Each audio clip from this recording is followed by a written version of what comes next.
दोस्तों, ब्रह्मांड में मौजूद कुल 8 ग्रहों में पृथ्वी एकमात्र ऐसा ग्रह है जहां मानव और अन्य जीव जंतु निवास करते हैं। कहा जाता है कि हमारे वैज्ञानिक जितना दूसरे ग्रह के बारे में जानते हैं, वे पृथ्वी के बारे में उतनी जानकारी भी हासिल नहीं कर पाए हैं। एक अनुमान के मुताबिक वैज्ञानिकों को पृथ्वी के बारे में अभी तक सिर्फ 10% ही जानकारी हासिल हुई है। दोस्तों, आज मैं आपको पृथ्वी के बारे में एक ऐसा तथ्य बताने जा रहा हूँ जिसके बारे में जानना बहुत जरूरी है। ये जानकारी न सिर्फ बहुत उपयोगी है बल्कि बहुत रोचक भी है। आपको इस बात का जरा सा भी अंदाजा है कि हम धरती के अधिकतम कितनी गहराई तक गड्ढा खोद सकते हैं? ये सवाल निश्चित तौर पर किसी का भी दिमाग खराब करने के लिए काफी है।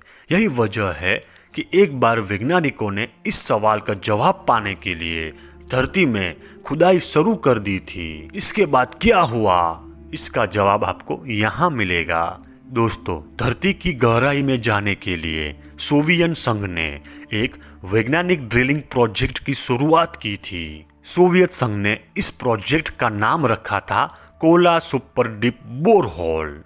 नॉर्वे से लगे रूस की सीमा 24 मई को 1917 को खुदाई का काम शुरू हुआ। 19 साल तक चली खुदाई के बाद वैज्ञानिक जमीन से 12 किलोमीटर की गहराई तक पहुंचने में कामयाब रहे, लेकिन इसके आगे की खुदाई संभव नहीं थी। इस प्रोजेक्ट को कोला सुपर डीप बोरहोल को तत्काल प्रभाव से बंद कर दिया गया। प्रोजेक्ट का मकसद पृथ्वी की अधिकतम गहराई तक पहुंचने का था। तो वैज्ञानिक इस कोशिश में लगे थे कि धरती में उतनी गहराई तक पहुंचने की कोशिश करेंगे जितनी गहराई तक पहुंचा जा सके। इस प्रोजेक्ट में उर्ला मास 4E और उर्ला मास 15,000 नाम की ताकतवर ड्रिलिंग मशीनों का इस्तेमाल किया गया था। 14,230 फीट यानी 12 किलोमीटर की गहराई तक पहुंचने के बाद इस प्रोजेक्ट को इसलिए बंद करना पड़ा क्योंकि धरती के अंदर का तापमान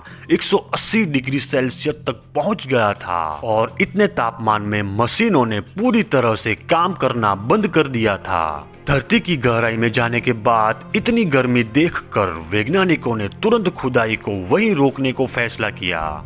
करीब 9 इंच के व्यास में की गई खुदाई के बाद इसे अच्छी तरह से बंद कर दिया गया। यह अपने समय धरती में की जाने वाली सबसे ज्यादा गहरी खुदाई थी। दोस्तों, कोला सुपर डीप बोरहोल 19 साल तक दुनिया का सबसे लंबा और गहरा बोरहोल रहा। इसके बाद साल 2008 में ट्रांसकोस नाम की कंपनी ने कतर के अल शाहीन ऑयल फील्ड में 14,380 फीट गहरी खुदाई कर डाली। हालांकि इस खुदाई की क्षेत्रीय पहुंच 35,768 फीट थी। इस खुदाई की सबसे खास बात ये थी कि महज 36 दिनों में ही अनोखा काम कर दिखाया। कोला सुपर डीप बोरहोल के मुकाबले ज्यादा खुदाई की थी, लेकिन कम पहुंच की वजह से ये पीछे रह गया। लिहाजा धरती में सबसे गहरी खुदाई के मामले में अभी भी कोला सुपर डीप बोरहोल का नाम दर्ज है और कोला सुपर डीप बोरहोल अभी भी पृथ्वी पर मौजूद इंसान द्वारा बनाया गया सबसे गहरा पॉइंट है। दोस्तों, आई होप आपको ये वीडियो इंफॉर्मेटिव लगी होगी। अगर आप मेरी यूट्यूब चैनल पर नए हैं तो राजेवाला फैक्ट्स को सब्सक्राइब कीजिए और बेल आइकन जरूर प्रेस करें और हाँ, वीडियो को लाइक जरूर कीजिए।